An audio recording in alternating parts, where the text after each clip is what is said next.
And we're switching gears to the Orange women, who also have reason to celebrate. The SU women had themselves a day yesterday, breaking the record for the highest attendance at the Carrier Dome in women's basketball history, with 11,021 fans cheering on the Orange. The Orange football team were back in action this afternoon for spring practice, and after coming off a tough season, head coach Dino Babers and his team are looking forward to the future.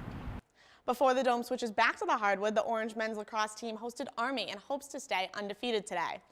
Here outside the Carrier Dome, where the SU men's lacrosse team just hosted their rival, the Duke Blue Devils. And just like quite a few games this season, the outcome was decided by just one goal. Believe it or not, though, it is officially baseball season. The New York Yankees opened their season in Tampa Bay this afternoon. Just days after Mike Hopkins announced that he will be heading to the University of Washington, there will be another vacancy on the Orange men's basketball team. Tyler Lydon announced on Instagram that he will be declaring for the 2017 NBA draft. And we're back to football because the season really never ends. The former SU defensive star, Chandler Jones, got a pretty good birthday present when he turned 27 today. The defensive end, who got a ring with the New England Patriots in Super Bowl 49, has been in Arizona for a year. And the Cardinals like what they see and have decided to put a franchise tag on it. He finished the season with 11 sacks for the Cards. Good evening, I'm Jacqueline Mundry for NCC Sports. And who doesn't love talking about Gino and the UConn women's basketball team? Well, the Huskies took on Mississippi State in their 10th straight Final Four appearance. The Mississippi State women look to end UConn's 111-game winning streak, and Dak Prescott shows some love for his alma mater. We'll pick things up with 8 minutes left to play when the smallest player on the court, Morgan Williams, gets in the paint and pulls up for 2 points, taking the lead for Mississippi State. But UConn being UConn didn't let off the gas. Katie Lou Samuelson hits the three. UConn is still down by 1, but not for long. With seconds left to play, Williams has a chance to make history, but her layup is blocked and we are headed to overtime. And you know, everyone can't believe it. Everyone's feeling the same way as you, Dak. But we're gonna pick things up in overtime with seconds left. Williams has it again, and the Mississippi State Bullies are heading to their first national championship in program history, with one of the biggest upsets in modern day sports.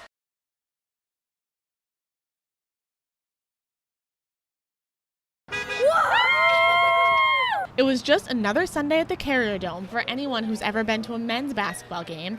But this Sunday, the Orange women and Otto's Army set their minds on packing the dome. I think we could do it.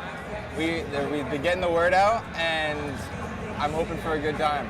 Orange fans of all ages, as well as some Irish, spent this sunny Sunday afternoon to be a part of history. And history was made, shattering the previous attendance record for a women's game of 4,357 with 11,021 fans that came out to support the Orange. Unfortunately, the number 21 Orange fell to the number 6 Fighting Irish in front of their record-breaking crowd, 85-80. Well, I know for sure we gave them a show. Despite the fact that the Orange were not able to get it done on the court today, they were more than thankful for all the fans that came out to shatter the previous record. It was amazing. I mean, it was amazing, and I can't thank everyone enough for making that happen. We've never had that happen. Coach Q and his team hope this could be a turning point for the women's program at SU. I mean, 11,000 is a lot. We hope to get more. We hope to change the culture and not have one game where there's 11,000. Now there's 4 or 5 games, and then now the whole season we have 11,000 coming. So we're looking forward to seeing the future of this program. And even though the Orange didn't get the W, the crowd helped the team perform in what may have been their biggest game of the season. The crowd is infectious. That energy that poured into us, we thank them for that. Coach Q's team hopes to see the fans come out more often, starting on Thursday night when they host the Wake Forest Demon Deacons at 7. Reporting for NCC Sports, I'm Jacqueline Mundry. 4 countries, 1 sport. I fell in love with it. Water polo, that is. Jess Hume got into the sport about 8 years ago because she was already a swimmer. Everyone in Australia swims, so I'm living by the beach. It was just a huge part of growing up, and I really liked it. She liked it for many reasons, but most importantly, it's quiet. When you swim, it's super loud above water, but it's really only you swimming. It's really calming.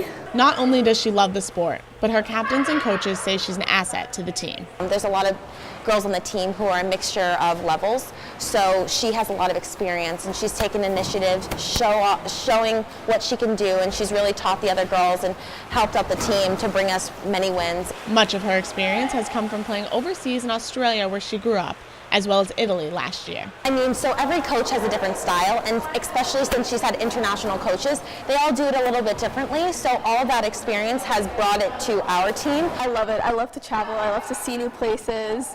And her experience was a big selling point for her joining the SU team. When I was looking for players and I was recruiting, I worked really, really hard to get players who knew what they were doing or who had at least been on a swim team before. Despite being recruited to Division I schools like the University of Toronto, Jess decided that Syracuse was the right option for her for the academic reputation. I got interested in medicine and public health in high school, and that's part of why I came to Syracuse, because they have a really good public health program. The next stop on Jess's journey, Africa. Studying in Africa, that kind of ties it all together. I can play water polo there. I can really see because I want to concentrate my work in Africa. Although her team will miss her, she's excited for the next chapter. Jackie Mundry, NCC Sports. So I'm going to just get right into it. Over the weekend was the home finale against Georgia Tech. How important was that win for the Orange? It was very important. Now, Jackie, what does this job mean for Mike Hopkins? I mean, this is a huge job for Mike Hopkins. He's been with the Orange for 21 years coaching, as well as playing here as a student for all 4 years. So this is huge for him. But, I mean, he wanted to excel his career a little bit and take a head coaching job, and Washington gave him a 6-year contract